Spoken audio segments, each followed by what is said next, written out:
In the name of Allah, the most gracious, the most merciful.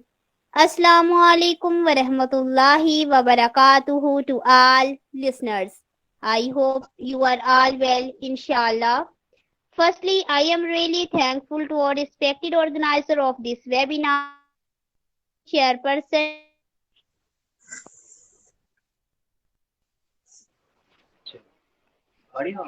formatting webinars on daily basis. And thank you so much all participants for joining us. And my special thanks to all respected guest speakers. I hope you all well, inshallah. Beautiful words of Allama Muhammad Iqbal, our national poet and the poet of East.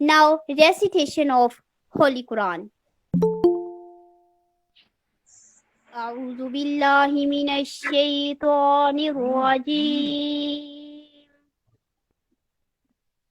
بسم الله الرحمن الرحيم. إنا أعطيناك الكوثر فصل لربك وانهر إنا شانئك هو الأبتر صدق الله العظيم. میں پناہ مانگتی ہوں اللہ کی شیطان مردود سے. شروع کرتی ہوں اللہ کے نام سے جو بڑا مہربان نہایت رحم فرمانے والا ہے. بے شک اے نبی صلی اللہ علیہ وآلہ وسلم ہم نے تم کو کوثر عطا فرمائی، سو نماز پڑھا کرو اپنے رب کے آگے اور قربانی کیا کرو، بے شک تمہارا دشمن وہی بے نام و نشان رہے گا. جزاک اللہ. Now beautiful words in the praise of Prophet Muhammad, peace be upon him. نبی کا لب پر جو ذکر ہے بے مثال آیا کمال آیا. نبی کا لب پر جو ذکر ہے بے مثال آیا کمال آیا. جو ہجر طیبہ میں یاد بن کر خیال آیا کمال آیا. سبحان اللہ. کی محمد سے وفا تو نے تو ہم تیرے ہیں، یہ جہاں چیز ہے کیا لوح و قلم تیرے ہیں. Now I would like to invite our respected guest speaker, Dr. Abdul Sami, consultant Eastern medicine physician, PhD scholar from Hamdard University, Karachi. Thank you so much, sir, for joining us, for your precious time you have given us. Please, sir, start and share your precious knowledge about important topic. And please, firstly, introduce your topic. Please, sir. بسم اللہ الرحمن الرحیم. السلام علیکم ورحمۃ اللہ وبرکاتہ. بہت شکریہ doctor اکرم اور آپ کا کہ آپ لوگوں نے مجھے دعوت دی اور یہاں پر موقع دیا کہ میں اپنے بارے میں کچھ بتا بھی سکوں اور کچھ بیماریوں کے حوالے سے. میرا نام محمد عبدالسمیع ہے. میں ہمدرد یونیورسٹی سے BMS بھی ہوں اور اس کے بعد MPhil کیا ہے. آج کل PhD انرول ہوں. میرے ٹاپک زیادہ تر جو ہیں ابھی تک انفرٹیلٹی کے حوالے سے ہی رہے ہیں، لیکن بہرحال یہاں پر جو ہے میرا آج کا ٹاپک جو ہے لیور ڈس آرڈر کے حوالے سے ہے. بنیادی طور پر ہمارا جو موٹو ہے یا ہم جو یہاں پہ چاہ رہے ہیں تو وہ ہم چاہتے ہیں کہ ڈیزیز اویئرنیس حوالے سے، یعنی کہ بیماریوں سے آگہی اور شعور پیدا کرنے کے لیے آپ سب لوگ ہمارا ساتھ دیں، ہمارے ان ٹاپکس کے اوپر بات کریں، ان کو سنیں اور ان چیزوں کو تھوڑا سا آگے بڑھائیں. ہم بھی صرف یہی چاہ رہے ہوتے ہیں کہ ہمیں جو ہے ہر قسم کی جو بھی بیماریاں ہیں ان کے بنیادی نکات ہیں. آدمی سی چیزیں یہاں بہت زیادہ علاج کے اوپر تو بات نہیں ہو رہی ہوتی ہے، لیکن یہ ہم ضرور چاہ رہے ہوتے ہیں کہ ہم بیماریوں کے بارے میں لوگوں کو بتائیں. اور آپ لوگ جو کلینک کرتے ہیں زیادہ تر سب ڈاکٹرز ہی ہوں گے، حکیم ہوں یا ہربل ڈاکٹر ہوں، جو بھی ہیں، ہومیوپیتھ بھی ہو سکتے ہیں. تو ہم صرف یہ چاہتے ہیں کہ آپ جو ہے نا بیماریوں کے حوالے سے لوگوں کو بتائیں تاکہ لوگ بیمار کم سے کم ہوں. ان کے اندر جو سب سے بڑا آج کل لیور ڈس آرڈرز کے حوالے سے بات ہے، اگر لیور ڈس آرڈر یا ہم کسی بھی بیماری کے حوالے سے جب بات کرتے ہیں تو اس کے لیے ہمیں جو چند چیزیں جو بنیادی نکات ہیں جس کے اوپر ہم عام طور پہ بہت اچھی توجہ نہیں دے رہے ہوتے ہیں، اپنی صفائی ستھرائی، صاف غذا، صاف ہاتھ، صاف ماحول، جس میں سے ہم میں سے کوئی بھی نہیں دیتا۔ آج کل تو خاص طور سے میں کراچی میں رہتا ہوں تو کراچی کی بات کرتا ہوں، گائے گوبر، گندگی، اور جو آج کل جو ہے بارش کے بعد کے جو حالات ہیں، بنگی ہمارے یہاں آتے نہیں ہیں، صفائیاں ہوتی نہیں ہیں، کچرا اٹھتا نہیں ہے، مچھر اسی اس کے اندر پیدا ہوتے چلے جا رہے ہیں گے کہ مختلف کیڑے، اتنے عجیب عجیب قسم کے کیڑے ہیں، مطلب اس وقت اگر آپ ڈاکٹر کے پاس چلے جائیں تو ڈاکٹر کرتا کیا ہے؟ وہ یہ کہتا ہے کہ جی دیکھیں ملیریا بھی چل رہا ہے، ٹائیفائڈ بھی چل رہا ہے، وائرل بھی چل رہا ہے، ڈینگی بھی چل رہا ہے، اور کووڈ بھی چل رہا ہے۔ مطلب ہمیں کہتا ہے ہمیں خود نہیں پتا، آنکھ بند کریں اینٹی بایوٹک دے دیں، آنکھ بند کریں، نہ وہ بھی ٹیسٹ کرانے کی بھی زحمت نہیں کرتا، اچھا مریض بھی اسی اس میں ہوتا ہے۔ لیکن کرنا کیا ہے؟ اصل چیز یہ ہے ہمیں بنیادی طور پر اپنی صفائی کا خیال رکھنا ہے۔ ڈینگی بہت زیادہ ہے، ڈاکٹر اکرم فوکل پرسن ہے، ان کو بھی پتا ہے، یہاں پہ میں نے ڈینگی کے حوالے سے بھی کئی پروگرام کر چکا ہوں۔ تو کرنا کیا ہے آپ نے کہ بنیادی طور پہ صاف صفائی ستھرائی رکھنی ہے، اپنے بچوں سے پاک رکھنا ہے، اپنے کپڑے پورے پہننے ہیں، سب کچھ ہے تاکہ یہ مچھر وہاں پہ نہ ہو، اور اس کا بھی کوئی علاج کیونکہ نہیں ہے تو اس لیے ہم یہ کہتے ہیں کہ جی آپ کو مچھروں سے بچنا ہے یا مچھروں کو ختم کرنا ہے۔ ٹائیفائڈ کا مسئلہ ہے، ٹائیفائڈ بھی بیسیکلی اینٹرک فیور کیونکہ کہلاتا ہے، تو ہماری غذا اچھی ہونی چاہیے، صاف ستھرے ہو، ہم ہاتھ دھوئیں، ہاتھ دھو کے کھانا کھائیں، سبزیاں دھوئیں، صاف ستھری سبزیاں خریدیں، صاف ستھرے پھلوں کا استعمال کریں۔ اگر ہم یہ سب چیزیں کر سکتے ہیں تو ہمارے لیے اچھا ہے۔ ملیریا پھر وہی بات ہے کہ جی ہمیں جگہ کو صاف رکھنا ہے اور سب کچھ ہے تاکہ ہم ملیریا بخار یا مچھر کے کاٹے سے بچ سکیں۔ اس کے اوپر بہت پروگرام ہو چکے ہیں، میں نے بھی کیے ہیں، شاید کبھی پھر ڈیٹیل میں بات کروں۔ ہم بیسیکلی تو اس وقت لیور ڈس آرڈر کی طرف جاتے ہیں۔ اچھا، لیور ڈس آرڈر میں بھی جگر کے مطلب بہت ساری قسمیں ہیں لیور کی بیماریوں کی، مطلب جیسے ہیپاٹائٹس ہے، اے بی سی ہے، بہت سارے زہر ہیں، الکوہل کی وجہ سے ہونے والی بیماریاں ہیں، سیروسس ہے، فیٹی لیور ہے۔ یہ ساری چیزیں ہوتی کیوں ہیں؟ جو ابھی تک میں نے جو ذکر کیا پیچھے، وہ کیا ہے کہ آپ کے بخار ہوا کسی کو، ڈاکٹر کے پاس گیا، اس نے اینٹی بایوٹک دے دی، بلا وجہ اینٹی بایوٹک دی، جو اس وقت کرائم ہے، بہت بڑا جرم ہے کہ اگر آپ نے بغیر تشخیص کیے وائرل کے اوپر اس کو اینٹی بایوٹک دی، اس کو کہا جی پیناڈول کھاؤ، 2 صبح 2 دوپہر 2 شام 2 رات، 4 گھنٹے کے بعد ہے، بلکہ 6 دفعہ دن میں 12 گولیاں، اس سے کیا ہوگا؟ لیور ڈیمیج ہوگا۔ اسی طریقے سے ہم جو باقی جو غذائیں کھائیں گے، خراب غذا کھائیں گے، ہیپاٹائٹس اے جو ہوتا ہے عام طور پر ہم جیسے جرخان کہہ رہے ہوتے ہیں، کیا ہوتا ہے اس کے اندر؟ صفائی کا خیال نہیں رکھ پاتے، ہمیں ہیپاٹائٹس ہوگا۔ ایک دفعہ نہیں ہوگا، 2 دفعہ ہوگا، بار بار ہوگا، لیور ہمارا متاثر ہو جائے گا۔ بی اور سی ہے جو ہمارے عام طور کے اوپر ہمیں جو انفیکٹڈ لوگوں سے لگ رہے ہوتے ہیں، جس کی وجہ سے ہم بہت زیادہ متاثر ہوتے ہیں۔ یہی ڈینگی کے اندر حال ہے کہ اب آپ جتنی زیادہ ٹیبلٹس کھا رہے ہوں گے اس سے زیادہ برا حال ہوگا اور لیور ڈیمیج ہوگا۔ اسی طریقے سے یہ تو وہ لوگوں کا ہے جو بیمار ہیں، ہم بات کرتے ہیں ان صحت مند لوگوں کی جو صحت مند ہیں۔ صحت مند لوگوں کا حال یہ ہے کہ ہم جو بازار کے مسالے ہیں، میں باقاعدہ نام لے کر کہوں گا، نیشنل مسالہ، شان مسالہ اور اس کے جتنے بھی برانڈیڈ ہیں، شیلف لائف بڑھانے کے لیے یہ لوگ اس وقت سب سے زیادہ کیمیکل استعمال کریں۔ دیکھیں دوائیں آدمی مجبوری میں کھاتا ہے، اس کے اندر بھی پریزرویٹوز ہوتے ہیں، ہمارے ہربل کے اندر بھی پریزرویٹوز بہت سارے ڈالے جاتے ہیں، لیکن کم سے کم خطرناک نہیں ہوتے۔ عام طور پہ سوڈیم بینزوئیٹ وغیرہ جیسی چیزیں ہی ڈال دیتے ہیں، میتھائل پیراوین، پروپائل پیراوین شاید بہت کم لوگ استعمال کرتے ہوں گے، یہ شاید بڑی فارما کمپنیاں کرتی ہوں۔ تو اب یہ چیزیں جو ہیں یہ ہمارے جسم کے لیے نقصان دہ ہیں۔ اسی طریقے سے جب یہ کیمیکلز ہیں، اب یہ کیمیکلز کیا ہوں گے؟ ہمارے جسم میں 2 فلٹر ہیں، یا تو جگر ہے یا پھر کڈنی ہے، اور بلکہ ہمیں دونوں سے ہی اسے پاس کرنا ہے۔ اگر یہ چیزیں جا کے جگر میں جمع ہوں گی تو کیا ہوگا؟ جگر کے بہت سارے خلیات جو ہیں اس کو فلٹر کرنے کے چکر میں مر جاتے ہیں، ختم ہو جاتے ہیں، لیکن جگر ان خلیات کو پھر تیار کر لیتا ہے۔ لیکن کئی سالوں تک ایسی غذائیں کھاتے ہیں ہم، کیونکہ ابھی غذاؤں پر کی بات کر رہے ہیں، تب جب ایسی غذائیں کھاتے رہیں گے تو جگر اپنی صلاحیت کو کھو دیتا ہے یا اس کی صلاحیت کم ہو جاتی ہے، وہ اتنی تیزی سے اپنے آپ کو فلٹر نہیں کر پاتا۔ اب ایک چیز نوٹ کریں کہ اس وقت جگر اور لیور کی بیماری، مطلب اور بیماریاں بھی پھیل رہی ہیں، لیکن جگر کی اور لیور کی بیماری، مطلب کڈنی کی بیماریاں کیوں پھیلتی ہیں اتنی زیادہ؟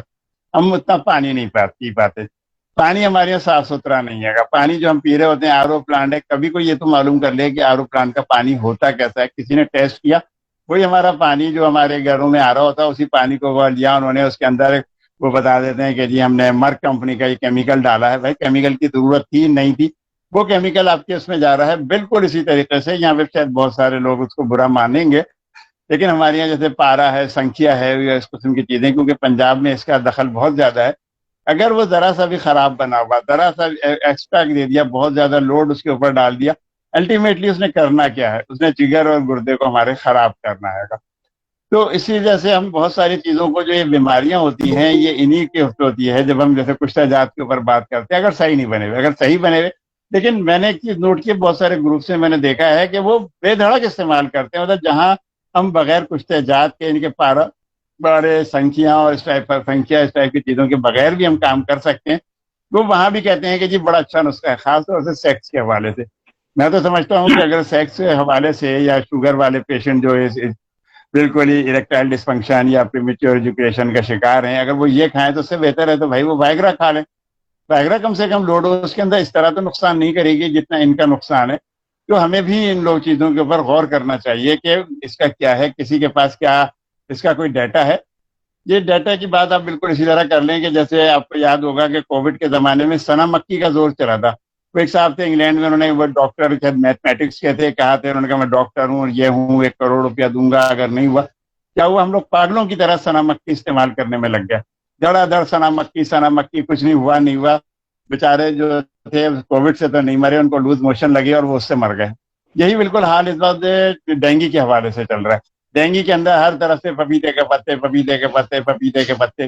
ارے بھائی، پپیتے کے پتے اپنی جگہ ہو سکتے ہیں، لیکن اس کے بعد یہ بھی سوچو، پپیتے کے پتے سے اسے موشن لگیں گے۔ ڈی ہائیڈریشن ڈینگی میں سب سے بڑا مسئلہ ہوتا ہے، لیکن اگر ہم یہ چیزیں کھلائیں گے تو اس کا گردہ گیا یا اس کا جگر پہ یہ اثر پڑے گا۔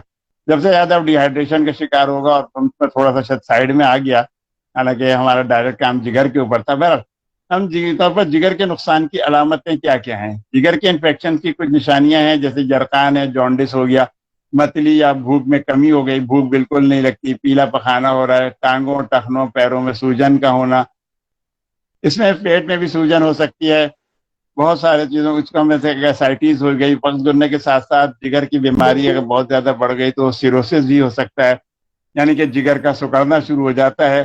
اب جگر ٹھیک سے کام نہیں کرتا، تو اگر علاج نہ کیا جائے تو جگر کی بیماری جو ہے لیور فیلیور کی طرف چلی جاتی ہے، یا جگر کے کینسر کا باعث بھی بنتی ہے۔ فیٹی لیور، مطلب آج کل تو فیٹی لیور تو بہت زیادہ ہے کہ جی جگر پر چربی آ گئی ہے۔ کیوں آ گئی ہے؟ ہمارا ایکسرسائز کرتے ہیں، نہ کچھ کرتے ہیں، الٹا سیدھا سارا کھانا پینا ہمارا لگا ہوا ہے، جس کی وجہ سے ہم فیٹی لیور کا بھی شکار ہو رہے ہیں، اور یہ بھی بہرحال بعض بہت تک بہت زیادہ نقصان دہ ہو سکتا ہے۔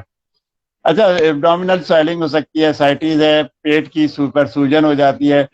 اچھا، جلد کی سطح کے نیچے خون کی نالیوں کا بڑھنا۔ اچھا، ہیمنجیوما جیسے بہت ساری جگہوں پہ ہو سکتا ہے، لیکن لیور پہ بھی ہیمنجیوما ہو جاتا ہے، اور عام طور پر پریگننٹ خواتین میں زیادہ ہوتا ہے کہ ان کو بھی بھوک کم ہو گئی ہے۔ الٹرا ساؤنڈ یا الٹرا ساؤنڈ میں بعض دفعہ صرف شک ہوتا ہے، پھر ان کے لیے اسکیننگ کرنا پڑتا ہے جو اتنا مہنگے ہونے کے طرف میں۔ تو آپ سوچیں کہ اگر ہمیں اسکین کرانا ہے ہول باڈی کا تو آغا خان میں تقریباً 70-75 ہزار روپے کا ہے۔ ڈاؤ میں بھی شاید 25-30 کا ہوگا، تو ہم لوگ عموماً نہیں کرا پاتے ہیں، اور پھر اندازے سے ہی چل رہا ہوتا ہے۔ تو ان کا کہانی یہی ہو رہی ہوتی ہے کہ پھر لیور کے اوپر اس کا لیور ڈیمیج کی طرف جاتی ہیں یہ چیزیں۔ اکثر ہیمنجیوما کا ایلوپیتھک میں تو سرے سے کوئی علاج ہی نہیں ہے، وہ بھی کہہ دیتے ہیں کہ وقت کے ساتھ ساتھ ٹھیک ہو جائے گا، لیکن اس کے اندر بھوک تو بہرحال کم ہونی ہے، بھوک جو ہے کم ہو جاتی ہے، بھوک بالکل نہیں لگتی ہے۔ اچھا، اس کے بعد سرخ ہتھیلیاں، بہت زیادہ ہتھیلیاں سرخ ہو جاتی ہیں، اسپلین انلارج ہو سکتی ہے، جلد اور آنکھوں کا پیلا ہونا جو کہ خاص طور سے یرقان میں ہوتا ہے۔ دیکھیے، جگر کو ہم ٹھیک کر سکتے ہیں، جگر بہت لچکدار اور خود کو دوبارہ جو ہے اپنی صلاحیت جو ہے دوبارہ پیدا کر لیتا ہے۔ ہر بار ہمارا جگر جو ہے اپنی صلاحیت پیدا کر کے خود اپنے سیلز کو یعنی کہ جو بڑھا لیتا ہے، لیکن اگر ہمیں بھی تھوڑا سا پرہیز کرنا چاہیے۔ جرقان میں ہم لوگ پرہیز کیوں کرواتے ہیں؟ جو پڑھنے پھونکنے والے اور یہ سارے جو ہے لوگ کامیاب اسی لیے ہیں کہ ہمیں جگر کو ریسٹ دینا ہے۔ ہم جگر کو ریسٹ دیتے رہتے ہیں، اسے پانی پلاتے ہیں، گلوکوز پلا دیتے ہیں، میٹھے موسمبی انار سے ایسی چیزیں کھلاتے ہیں جس سے جگر کو ریسٹ ملتا ہے۔ سارے مسالے یہ وہ گوشت بند، تو جگر ریجنریٹ ہو جاتا ہے اور دوبارہ اپنے سیلز کو دوبارہ وہ کر لیتا ہے اور مریض ٹھیک ہو جاتا ہے۔ سب لوگ کہتے ہیں زبردست۔ یہی حال پیراسیٹامول کھانے کا ہے۔ پیراسیٹامول اور بھی تمام ہی پین کلرز اور اینٹی بایوٹک نقصان کرتی ہیں، لیکن پیناڈول کا تو بہرحال ہے کہ سیروسس اور لیور فیلیور کی طرف جا سکتا ہے۔ جو لوگ مستقل پیراسیٹامول کھاتے ہیں انہیں جگر کا کینسر تک ہو سکتا ہے۔ تو اب کئی سالوں تک اگر ہم یہ سب کچھ کریں تو بہرحال جگر نے اپنی صلاحیت کھو ہی دینی ہے۔ لیکن اب کرنا کیا ہے کہ ہمیں کیسے پتا چلے گا کہ ہمارا لیور جو ہے نا ٹھیک کام کر رہا ہے؟ تو اس کے لیے ہمیں ایل ایف ٹی جو ہے، لیور کے انزائمس ہیں جس میں ہم ایل ایف ٹی کرا سکتے ہیں، الٹرا ساؤنڈ کرا سکتے ہیں، سی ٹی اسکین کرا سکتے ہیں، تاکہ ہمیں یہ معلوم ہو کہ کیا ہے۔ لیکن پہلی علامتوں میں تو بھوک کا نہ لگنا، زبان کا خراب ہونا، زبان کا ذائقہ خراب ہونا، یہ ساری وہ چیزیں ہوتی ہیں کہ جس سے ہم سوچتے ہیں کہ جب تیزابیت بھی بعض دفعہ ہوتی ہے تو اور بازار کے کھانے والے لوگ جو کہ بہت زیادہ بازار کا کھانا کھا رہے ہوتے ہیں، بہت زیادہ مسالے دار افزیات، چکنائیاں، نہاری، پائے اور یہ سب کچھ وزن بڑھا رہے ہیں، واک نہیں کرتے ہیں، ان سب کے لیے یہ سب چیزیں بہت زیادہ نقصان ہے اور ان کو اپنے آپ کو سنبھال کے رکھنا پڑے گا، کیونکہ سیروسس کا بھی کوئی علاج نہیں ہے اور یہ جگر کو ہونے والا جو نا نقصان دائمی ہوتا ہے۔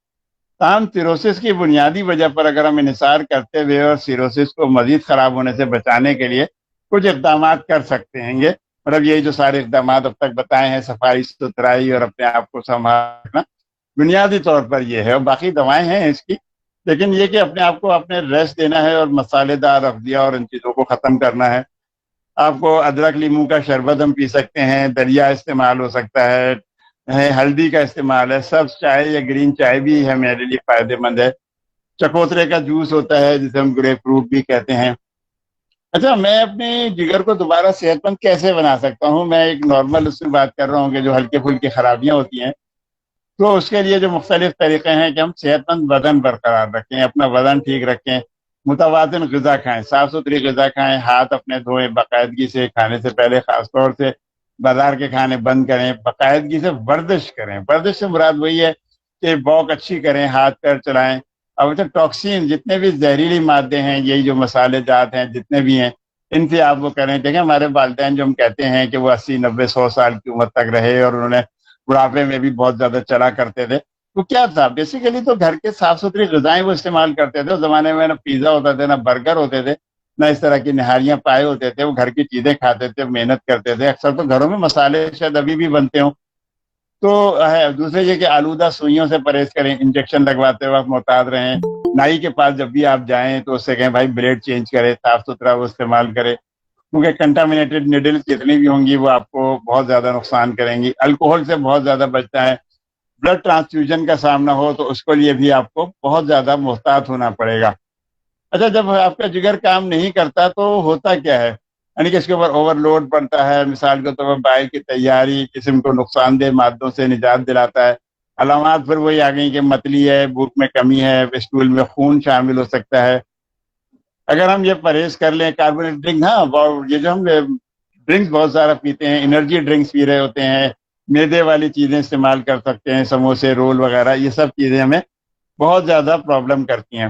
تو اگر ہم ان چیزوں سے، بازاری چیزوں سے، مسالوں سے، پیناڈول سے، ان سے ہم بچیں تو یہ اس کا ہم اپنے جگر کو محفوظ کر سکتے ہیں۔